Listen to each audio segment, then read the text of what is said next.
Assalamualaikum teman-teman, saya Mufidul aku dari kelompok 3 matkul perpajakan dasar. Aku akan menjelaskan materi tentang pertemuan 7, yaitu pelaporan pajak.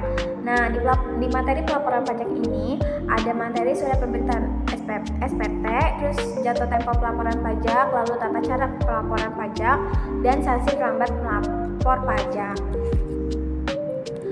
Surat pemberitahuan SPT adalah dokumen yang digunakan oleh wajib pajak untuk melaporkan perhitungan atau pembayar pajak, objek pajak, serta kewajiban perpajakan lainnya kepada DJP. SPT merupakan bentuk pernyataan resmi wajib pajak kepada negara dan menjadi bukti hukum dalam sistem administrasi pajak. Pelaporan SPT mencerminkan keterbukaan wajib pajak dalam menyampaikan seluruh informasi perpajakan yang relevan. Lalu jenis-jenis SPT yaitu ada 2, SPT masa dan SPT tahunan. SPT masa adalah laporan pajak yang dilaporkan setiap bulan oleh wajib pajak atas jenis pajak tertentu. Misalnya, di sini ada PPh pasal 21 atas penghasilan karyawan, lalu PPh pasal 23 atas sewa jasa dan hadiah, lalu ada PPh pasal 25 angsuran pajak penghasilan dan PPN atau pajak pertambahan nilai. Dan SPT tahunan adalah laporan pajak yang dilaporkan setahun sekali untuk melaporkan seluruh penghasilan dan kewajiban perpajakan selama 1 tahun pajak. Dibagi menjadi 2, SPT tahunan orang pribadi menggunakan formulir 1770, 1770S atau 1770SS, dan SPT tahunan badan menggunakan formulir 1771. Jatuh tempo pelaporan pajak. Pelaporan pajak harus dilakukan sesuai dengan batas waktu yang telah ditentukan oleh DJP. Berikut ini aku akan membacakan jatuh tempo pelaporan pajak berdasarkan jenisnya. Jenis pajak, jatuh tempo pelaporan. Jenis pajak, SPT masa PPh, SPT masa PPN, SPT tahunan PPh orang pribadi, SPT tahunan PPh badan usaha. Jatuh tempo pelaporannya, SPT masa PPh yaitu tanggal 20 bulan berikutnya, SPT masa PPN akhir bulan berikutnya setelah masa pajak berakhir, lalu SPT tahunan PPh orang pribadi 31 Maret tahun berikutnya, lalu SPT tahunan PPh badan usaha 30 April tahun berikutnya. Jika wajib pajak melaporkan setelah batas waktu yang ditentukan, maka akan dikenakan sanksi administrasi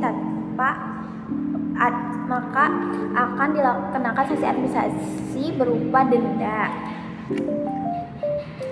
Lalu ada tata cara pelaporan pajak di sini.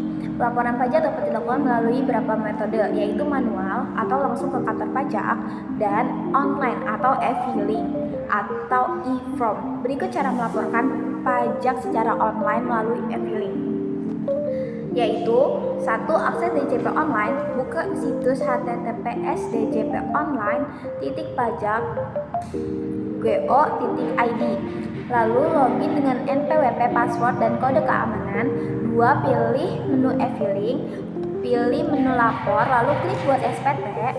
3. Isi formulir SPT, wajib pajak akan mengisi formulir sesuai jenis SPT yang akan dilaporkan. Lalu 4. Verifikasi dengan kode OTP. Kode verifikasi yang dikirim ke email atau SMS untuk mengirim SPT. 5. Kirim dan simpan bukti lapor BPE. Jika sukses, wajib pajak akan mendapatkan bukti penerimaan elektronik atau BPE sebagai tanda bahwa SPT telah diterima oleh DJP. Lalu di sini ada sanksi terlambat melapor pajak. Jika wajib pajak terlambat melaporkan SPT, maka akan dikenakan sanksi administratif dalam bentuk denda. Berikut tindak keterlambatan pelaporan SPT, yaitu jenis SPT dan denda keterlambatannya. SPT masa PPh itu 100.000, SPT masa PPN itu 500.000, SPT tahunan PPh orang pribadi itu 100.000, dan SPT tahunan PPh badan itu 1 juta. Selain denda administratif, jika ditemukan ketidaksesuaian atau ketidakpatuhan yang disengaja, wajib pajak dapat dikenakan sanksi tambahan berupa bunga, keterlambatan, dan bahkan sanksi pidana sesuai dengan pasal 34 Undang-Undang KUP. Lalu dari sekian materi yang saya bacakan. Di sini ada kesimpulannya. Pelaporan pajak adalah salah satu hal penting dalam sistem perpajakan karena menunjukkan sejauh mana wajib pajak menjalankan kewajiban hukumnya. Dengan memahami apa itu SPT, jenis-jenisnya, dan cara pelaporannya, serta sanksi yang bisa dikenakan jika terlambat, diharapkan wajib pajak bisa lebih sadar dan patuh dalam memenuhi kewajiban pajaknya. Ketika pelaporan dilakukan dengan benar dan tepat waktu, secara tidak langsung wajib pajak juga ikut berperan dalam mendukung pembangunan negara melalui penerimaan pajak. Sekian dari saya, Mufida Wulandari. Wassalamualaikum warahmatullahi wabarakatuh. Bye-bye. Assalamualaikum warahmatullahi wabarakatuh. Halo guys, perkenalkan nama saya Intan Karina dari kelompok 3 ingin mempresentasikan materi perpajakan dasar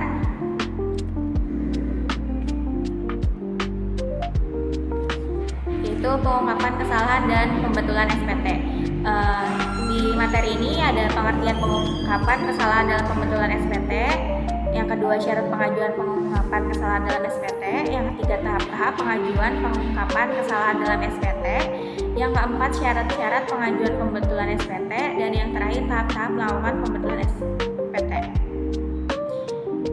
Pengertian pengungkapan kesalahan dalam pembetulan SPT. Pengungkapan kesalahan dalam pembetulan SPT adalah tindakan sukarela yang dilakukan oleh wajib pajak untuk memberitahukan kepada Direktorat Jenderal Pajak atau DJP bahwa telah terjadi kekeliruan atau kesalahan dalam pengisian, perhitungan atau pelaporan dalam surat pemberitahuan SPT yang telah disampaikan sebelumnya, dan kemudian memperbaikinya melalui mekanisme pembetulan SPT. Selanjutnya ada tahap-tahap pengajuan pengungkapan kesalahan dalam SPT, yaitu wajib pajak dapat mengungkapkan kesalahan pengisian SPT sebelum diterbitkannya SPHP. Yang kedua, harus disampaikan dalam laporan tertulis yang ditandatangani wajib pajak. Yang ketiga, laporan harus berisi data lengkap, benar, dan disertai bukti pendukung. Yang keempat, melunasi pajak dan bunga maksimal 24 bulan sesuai tarif bunga dari Menteri Keuangan. Dan yang terakhir, tidak boleh sedang dalam sengketa atau proses hukum perpajakan. Selanjutnya, syarat-syarat pengajuan pengungkapan kesalahan dalam SPT. Yang pertama, disampaikan secara tertulis dan ditandatangani oleh wajib pajak. Kedua, melampirkan perhitungan kekurangan pajak terutang. Yang ketiga, melampirkan SSP atau dokumen sejenis sebagai bukti pelunasan.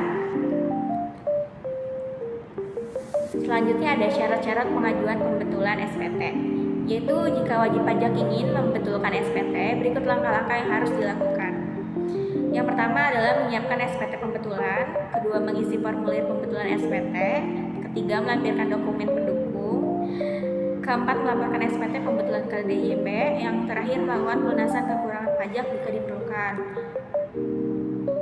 Oke, selanjutnya tahap-tahap melakukan pembetulan SPT. Ada beberapa langkah melakukan pembetulan SPT tahunan pribadi dan badan secara daring melalui DJP online, yaitu dengan masuk dengan akun pajak ada di DJP online. Setelah itu masuk ke halaman utama, pilih menu e-filing dan klik buat SPT.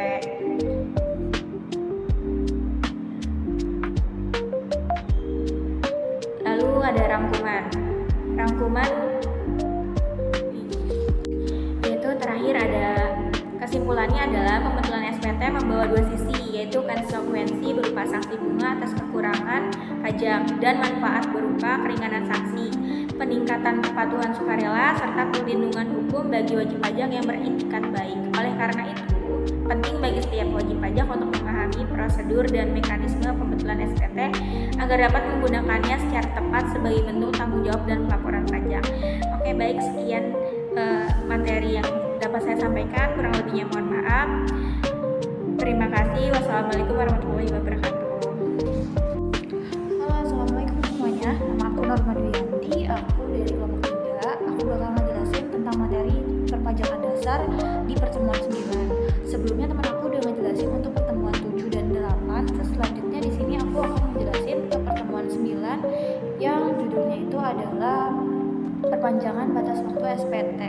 Nah, pertama di sini kita bakal ngejelasin dulu tentang apa sih perpanjangan batas waktu penyampaian SPT itu. Jadi perpanjangan batas waktu SPT itu adalah hak wajib pajak untuk meminta tambahan waktu dalam penyampaian SPT tahunan jika menghadapi kendala yang sah. Terus selanjutnya ada syarat nih pengajuan perpanjangan batas waktu penyampaian SPT. Syaratnya apa apa aja yang bisa buat kita ngajuin ke DJP. Jadi pertama kita harus ada surat permohonan secara tertulis, kedua ada alasan yang sah, ketiga tidak ada kewajiban pajak yang belum dibayar, keempat batas waktu pengajuan permohonan, kelima ada bukti dukungan, terus keenam ada jenis wajib pajak, dan tujuh ada perpanjangan waktu yang diberikan. Selanjutnya ada tata caranya juga.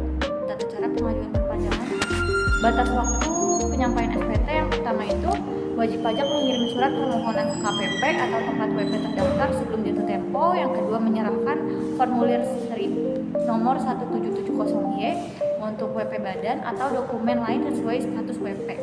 Yang ketiga membayar kekurangan pajak berdasarkan estimasi sebelum pengajuan. Yang keempat ada permohonan bisa dilakukan secara langsung ke KPP atau juga bisa secara online melalui e-filing. Yang kelima, jika disetujui, DJP akan memberikan konfirmasi perpanjangan resmi. Yang selanjutnya itu adalah batas waktu perpanjangan yang diberikan. Batas waktunya itu diberikan kepada wajib pajak orang pribadi dan wajib pajak badan usaha. Kalau untuk wajib pajak orang pribadi itu batas waktunya pada tanggal 31 Maret setiap tahunnya. Untuk batas waktu penyampaian SPT akan diperpanjang sampai 30 April. Kalau untuk wajib pajak badan, batas waktu penyampaian SPT pada tahunannya itu jatuh temponya 30 April. Jika mengajukan perpanjangan, waktu penyampaiannya diperpanjang menjadi 31 Mei.